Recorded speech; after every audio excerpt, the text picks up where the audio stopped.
오늘 본문의 구약 시편 126편의 말씀은 이스라엘 백성들이 70년간의 바벨론 포로 생활을 마치고 돌아올 때 부른 기환의 노래입니다.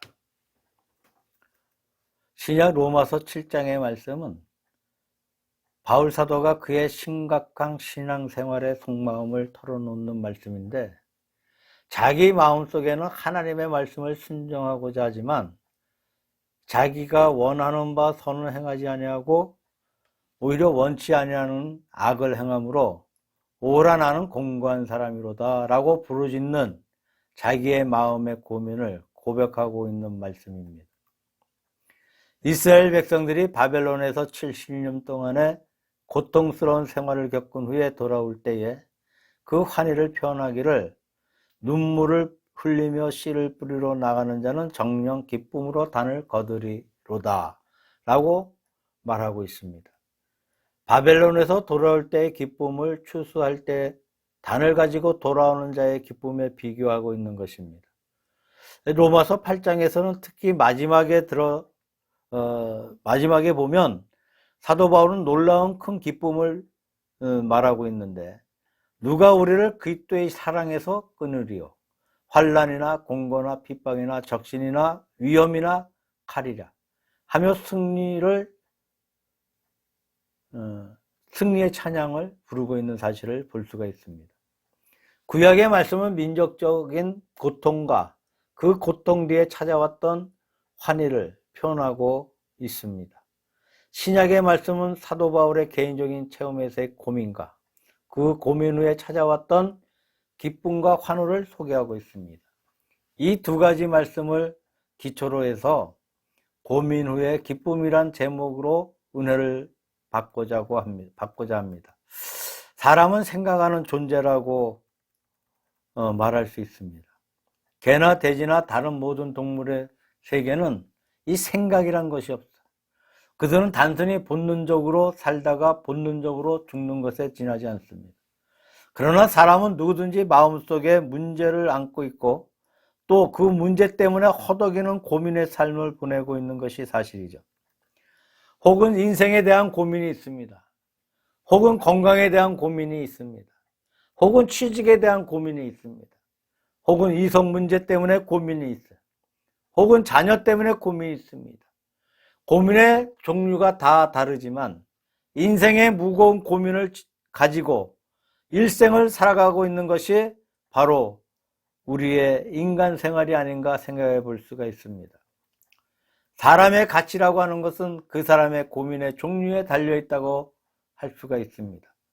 보다 더 고상한 고민을 하는 분도 있고, 보다 더 저급한 고민을 하는 사람도 있고, 고상한 고민을 하는 사람은 고상한 사람이고, 저급한 고민을 하는 사람은 저급한 사람입니다.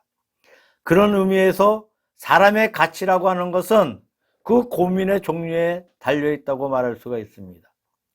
고린도후서 7장 10절에 사도 바울이 두 가지 근심을 말하고 있는데, 하나님의 뜻대로 하는 근심이 있고 세상의 근심이 있다고 말하고 있습니다. 하나님의 뜻대로 하는 근심은 회개를 이루게 하고 구원에 이르게 하는 것이므로 문제될 것이 없습니다. 세상 근심은 죽음을 초래합니다. 우리는 구태여 이 고민을 피하면 안 되죠. 어떤 고민을 하고 있느냐 하는 것이 진실로 소중한 문제라는 것을 오늘 본문이 밝혀주고 있다고 생각합니다. 구약에 있는 말씀이나 신약에 있는 말씀에서 우리가 무슨 고민을 했는가, 그리고 고민 끝에 어떤 결과가 이루어졌는가 하는 그 자체를 살펴보는 시간이 되었으면 좋겠습니다. 첫째로 사도 바울의 고민은 죄에 대한 고민이었어요. 그는 말하기를, 내 속사람으로는 하나님의 법을 즐거워하고 내 지체 속에서 다른 법이 내 마음의 법과 싸워서 내 지체 속에 있는 죄의 법 아래로 나를 사로잡아 오는 것을 보는도다 라고 말하고 있습니다. 다시 말하면 죄악에 대한 고민입니다. 사도 바울은 자기 속에 두 자아가 있는 것을 느끼고 있습니다. 하나님의 뜻을 순종하려고 하는 좋은 자가 있어요. 이를 가리켜서 내 속에 있는 사람이라고 부르고 있습니다.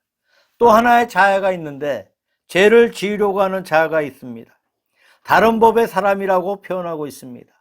이 두 가지 자아가 자기의 마음속에서 다투고 있는데 결과적으로 선한 자아가 승리하는 것이 아니고 악한 자아가 승리를 거두기 때문에 오라 나는 공고한 사람이로다 라고 하면서 고민을 하고 있는 것이죠. 하나님께서 태초에 하나님의 거룩한 형상대로 우리 인간을 창조하셨습니다. 우리에게는 다 거룩한 하나님의 형상이 깃들어 있는 줄로 믿습니다. 그 형상이 크든지 작든지 강하든지 약하든지 간에 모두 하나님의 형상을 갖추고 있습니다. 이것은 내 속에 있는 거룩한 좋은 자아라고 할 수가 있습니다. 사람이 범죄함으로 타락함으로써 사람 속에는 나면서부터 원죄를 가지고 있어요. 이것을 우리의 몸 속에서, 마음 속에서 뽑아내지 못하고 있습니다. 이것은 범죄한 자아예요. 이 두 가지 자아가 다투고 있는데 죄가 늘 항상 이겨 승리하기 때문에 죄악에 대한 고민을 사도 바울은 하소연하고 있는 것입니다. 사도 바울이라고 해서 다른 세상적인 문제로 고민을 전혀 하지 않는다고는 생각하지 않습니다. 아마도 전도 여행을 하는 가운데 고민이 있었다고 생각합니다.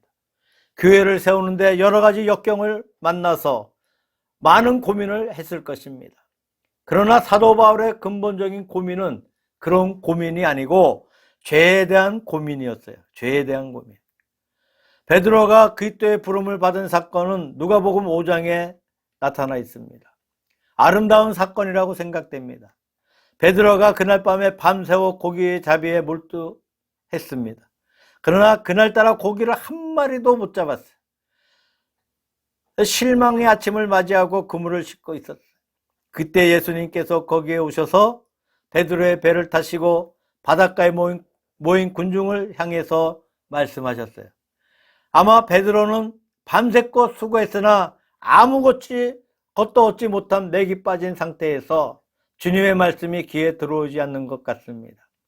말씀을 마치신 주님께서 베드로에게 깊은 데로 가서 그물을 내려 고기를 잡으라고 말씀하셨어요.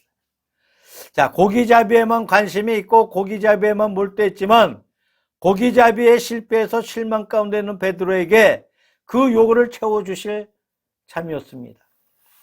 깊은 데로 가서 그물을 내려 고기를 잡으라는 말씀에 이 베드로가 대답하기를 지난밤에 밤새껏 수고했어도 얻은 것이 없지만은 선생님께서 말씀하시니까 말씀에 의지하여 내려보겠습니다 라고 했어요. 베드로는 고기 잡을 것을 생각하지도 못하고 그물을 던졌습니다. 그랬더니 뜻밖에도 많은 고기를 잡았어요. 그물에 가득 찼습니다.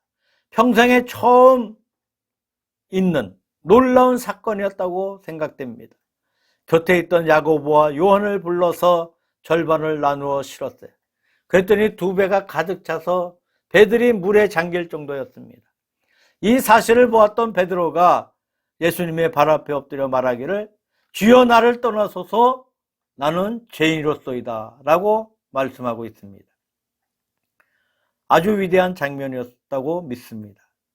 고기잡이에 몰두했으나 고기잡이에 실패한 베드로가 엄청나게 많은 고기를 잡았으니 빨리 고기를 팔아서 돈을 많이 벌어 잘 살 수 있는 그런 가운데 있습니다.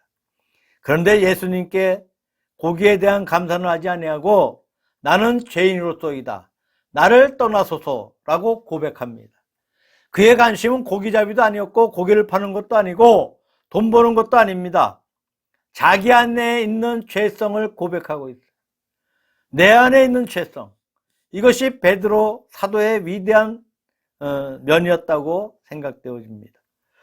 이것이 갈릴리 바다의 무명한 어부 베드로가 예수님의 제자가 되고 예수님의 수제자가 되고 역사에 놀라운 발자취를 남기는 큰 인물이 된 원인이었다고 생각되어집니다. 여러 가지 문제가 많이 있는데 다른 문제를 생각하지 아니하고 자기의 죄성의 문제를 생각하는 겁니다. 마르틴 루터는 길을 가다가 자기 죄악에 대한 고민 때문에 졸도했다는 말이 있어요. 방 안에서 글을 쓰다가 자기 재성으로 고민한 나머지 잉크병을 들고 벽에 던졌다는 그런 이야기도 있습니다.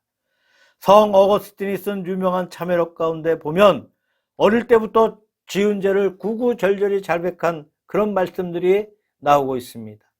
우리에게 여러 가지 문제가 많이 있겠지만 어떤 고민이 개가로 이끌 수 있는 고민이냐, 어떤 고민이 가치 있는 고민이냐 하면 자기 죄에 대한 고민인 것입니다.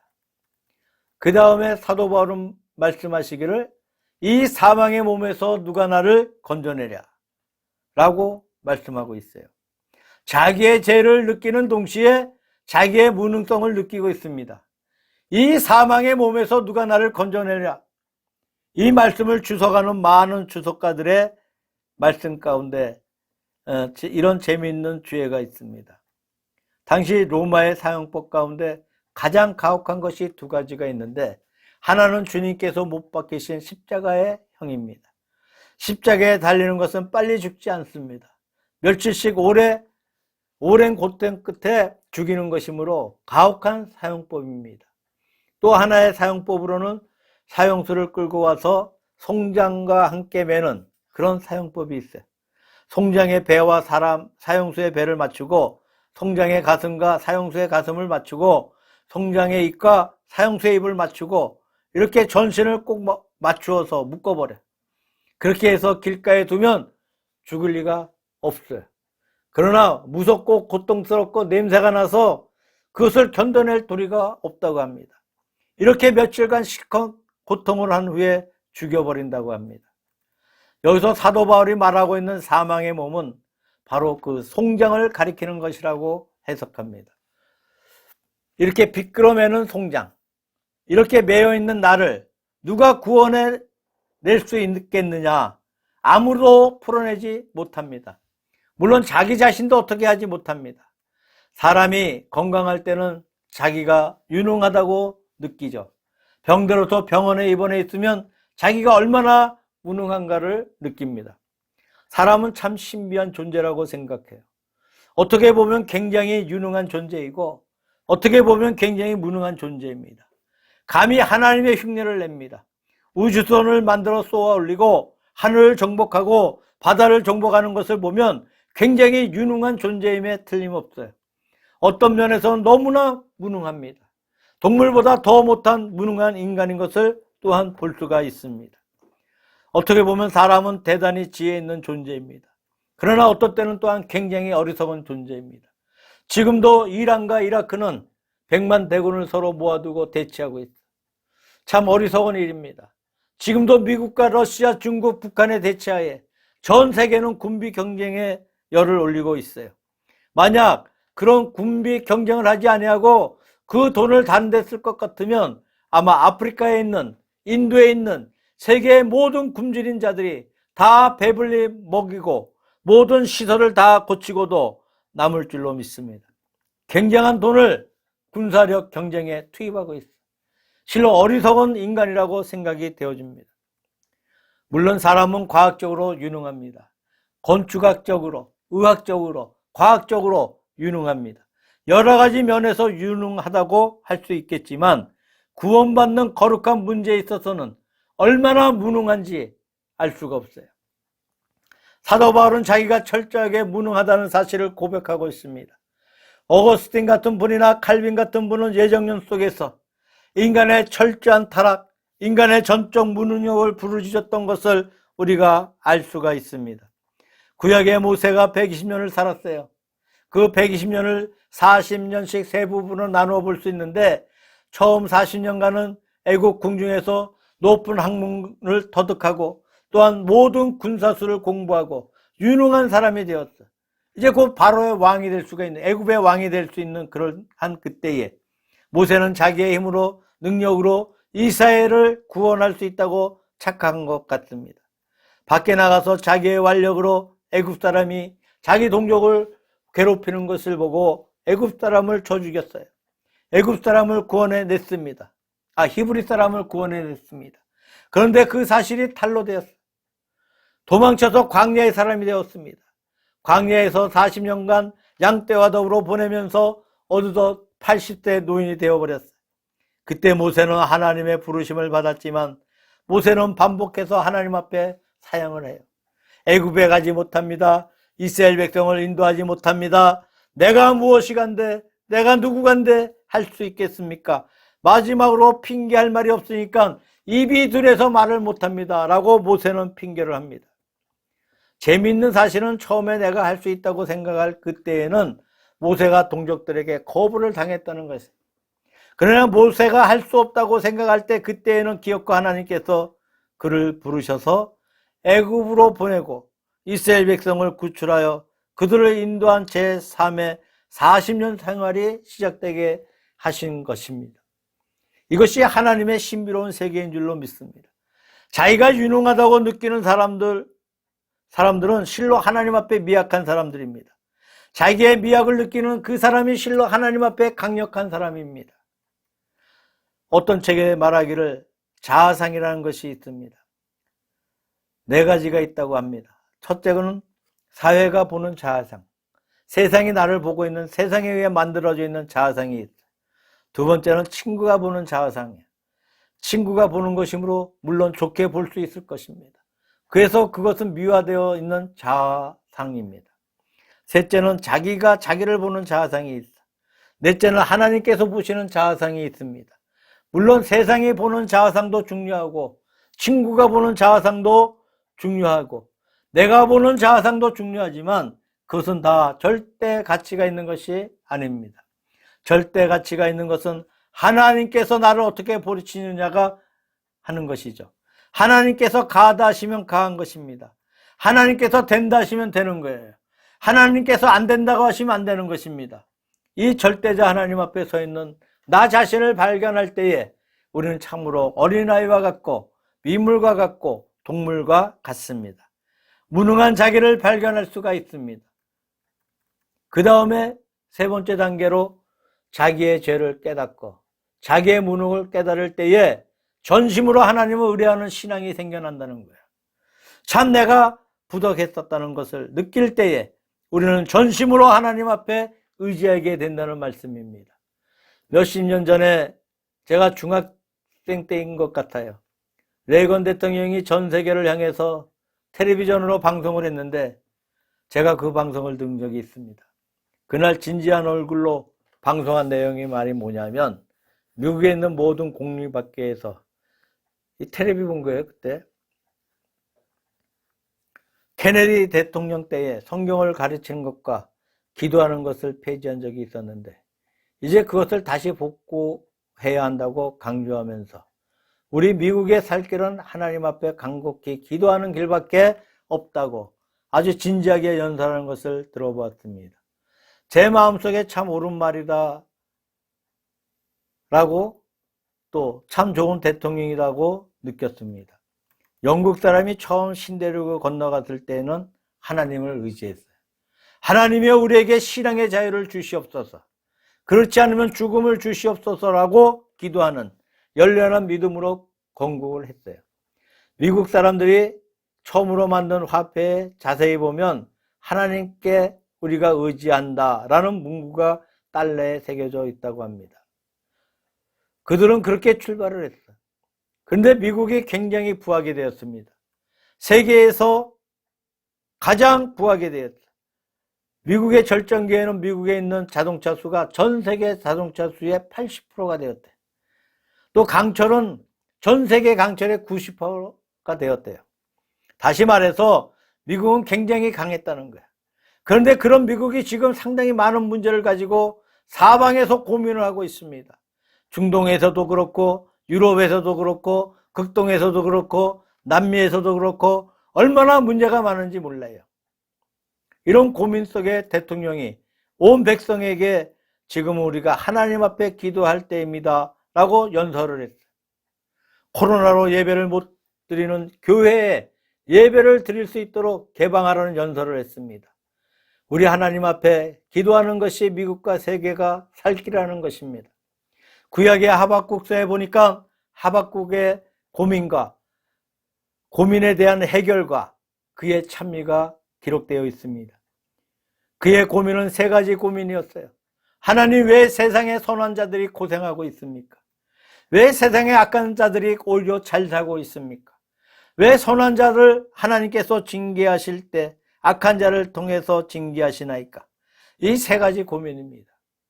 아마 제가 생각하기에는 하박국의 고민은 예수님을 믿는 사람들이 일생을 통해서 한두 번씩은 해볼 수 있는 고민이 아닌가 생각합니다. 언뜻 볼 때 예수님을 잘 믿는 척 사람들이 오히려 고생하는 것을 종종 봅니다.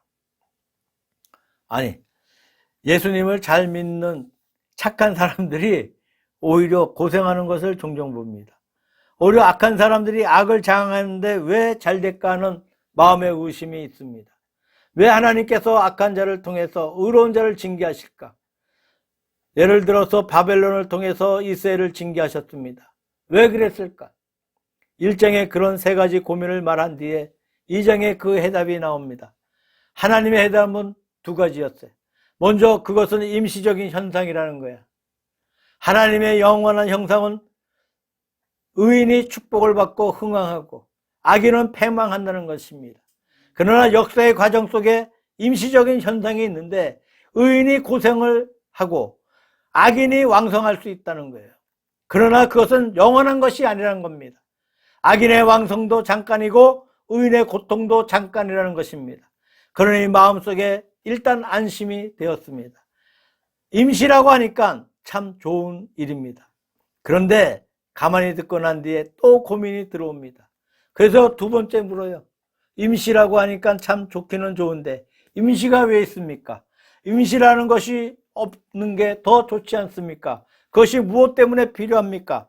거기에 대한 하나님의 대답이 2장 4절에 나오는데 보라 그의 마음은 교만하고 그의 속에서 정직하지 못하니라. 그러나 의인은 그 믿음으로 말미암아 살리라. 그 임시적인 현상 속에서 그 억울한 현상 속에서 의로운 자의 마음은 전적으로 하나님을 의지하게 된다는 겁니다. 세상 일이 잘 되고 만사가 형통할 때에 의인들의 마음은 하나님보다 세상을 더 의지하게 됩니다. 악인이 왕성하고 의인이 고생하는 그런 어려운 사실을 볼 때 의인들의 마음은 세상은 볼 것이 없다. 하나님만 의지하자 하면서 전적으로 하나님께만 의지하게 됩니다. 그러니까 하나님이 그 신앙의 열매를 원하셔서 임시적인 그런 패역상을 허락하신다는 말씀입니다. 이 진리를 터득한 하박국의 찬미와 기도가 3장에 나오고 있습니다. 세월이 흘러 신약에 들어와서 사도 바울이 로마서를 기록하고 기독교의 구원의 근본 도리를 말할 때에 이 하박국의 말을 인용하면서 그 말을 토대로 해서 로마서를 기록합니다. 로마서 1장 17절에 기록된 바 오직 의인은 믿음으로 말미암아 살리라 함과 같으리라고 말씀하고 있어요. 하박국이 느꼈던 그 기쁨이 느낌이 바울을 깨닫게 했습니다. 그 마음에 감동을 주었습니다. 의인은 믿음으로 말미암아 살리라. 이것이 로마서의 대주제가 된 것입니다. 또 세월이 흘러서 교회가 왕성하고 커져갈 때 점점 부패했습니다. 교회가 부패해서 종교개혁가 루터나 칼빈이 나왔을 때 또다시 그 말씀이 루터의 가슴을 쳤어요. 루터가 로마서를 주의하면서 붓을 들어 솔라 피테, 즉 의인은 오직 믿음으로 말미암아 살리라는 것을 강조한 적이 있습니다. 의인은 오직 믿음으로 말미암아 살리라. 이 세상이 어려워질 때, 절망을 느낄 때 사람은 전적으로 하나님 앞에 의지하게 되는 것입니다. 그래서 참된 신앙의 열매를 맺을 수가 있는 것입니다. 그 다음에 네 번째 단계로 하나님만 의지하는 신앙 속에 참된 승리가 있습니다. 사도 바울의 서신을 자세히 연구해 보면 사도 바울이 특별히 사용한 바울의 낱말이라는 것이 있어. 그 중에 하나가 자랑한다는 낱말이에요. 이 낱말은 바울 서신 외에는 별로 없습니다.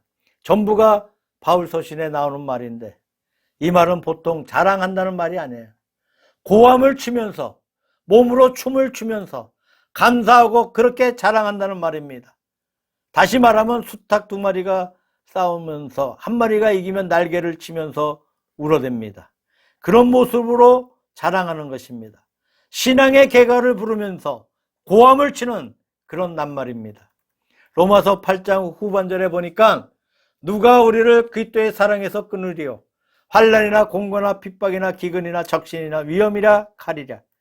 높음이나 기쁨이나 다른 아무 피조물이라도 우리를 우리 주 그리스도 예수 안에 있는 하나님의 사랑에서 끊을 수 없느라고 말씀하고 있습니다. 얼마나 놀라운 찬양인지 몰라요.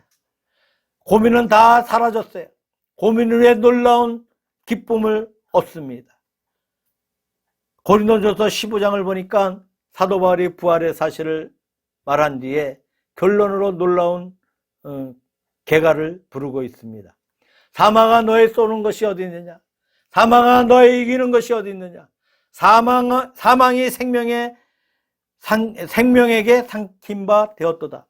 부활의 놀라운 개가를 부르고 있는 모습을 또한 찾아볼 수가 있습니다. 요즘 스포츠가 굉장히 흥합니다. 승부 끝에 이긴 자와 진 자의 대조를 볼 수 있습니다. 이긴 자는 그저 뛰면서 좋아하면서 고함을 쳐요. 진 자는 고개를 숙이고 말도 못하고 내려가요. 승자와 패자가 그렇게 달라. 세상의 스포츠도 그런데, 그러나 세상의 승리라 하는 것은 영원한 승리가 아닙니다. 한때 기쁘지만 언제든지 빼앗길 수 있고 슬픈 자가 될 수 있는 그런 승리입니다. 그러나 사도 바울이 말하고 있는 이 거룩한 승리는 영원한 승리인 것입니다. 이것은 도말되지 않습니다. 취소되지 않습니다. 변경되지 않습니다. 빼앗기지도 않습니다. 이 거룩한 기쁨은 영원한 기쁨인 것입니다. 어떤 성도가 마지막에 죽어가면서 그 교회 목사님을 초청해서 그의 죄를 자복합니다. 그런데 그 죄가 참 재미있어요. 이 노인이 어린 시절에 장난을 쳤는데 어떤 장난이냐면 이 팻말, 서울, 부산 이거를 바꿔놓은 거예요. 근데 그거를 자기가 이사가면서 원위치를 못 해놨어요. 그게 이제 죽어가면서 그거를 이제 회개하는. 저도 어렸을 때 이런 짓을 많이 했는데, 장난치다가 나중에 가서 고쳐내겠다고 마음 먹고 돌아왔는데, 집이 이사가 버렸어요. 그래서 그 편말을 고치지 못하고 이사가 버렸다. 근데 어릴 때 앉을 때 자꾸 생각나. 나도 어릴 때 죄진 거를 너무나 많이 생각합니다. 얼마나 욕을 했을까? 다시 돌아오면서. 이게 마음 가운데 고민이 돼서 마지막에 운명하면서 눈물로 자복하더라는 거예요. 목사님이 그를 위해서 간곡히 기도해 주었습니다. 그래서 마음의 평화를 얻고 기쁜 마음을 가지고 운명을 했다는 그런 말을 들어봤어요. 자, 이런 경우에 우리는 어떻게 할 것 같습니까? 보통 사람 같으면 다 잊어버리고 말 거예요. 어렸을 때 장난친 것을 누가 기억해? 또 기억했다 해도 악유한 것이 아니야. 난 지금 내가 잘못된 거 다 기억나. 정말. 아니, 다 회개했는데도 자꾸 생각나. 어릴 때 일을. 커서도. 그런데 이 노인은 심각하게 그 사실을 기억하고 눈물을 흘리면서 임종의 마당에서 그 죄를 자복했다는 이야기입니다. 그 후에 그는 아름다운 모습으로 마음의 안정을 가지고 주님 앞에 갔다는 그런 말이 있습니다. 세상에 진정한 고민이 있습니다. 진정한 고민 끝에 진정한 기쁨이 있습니다.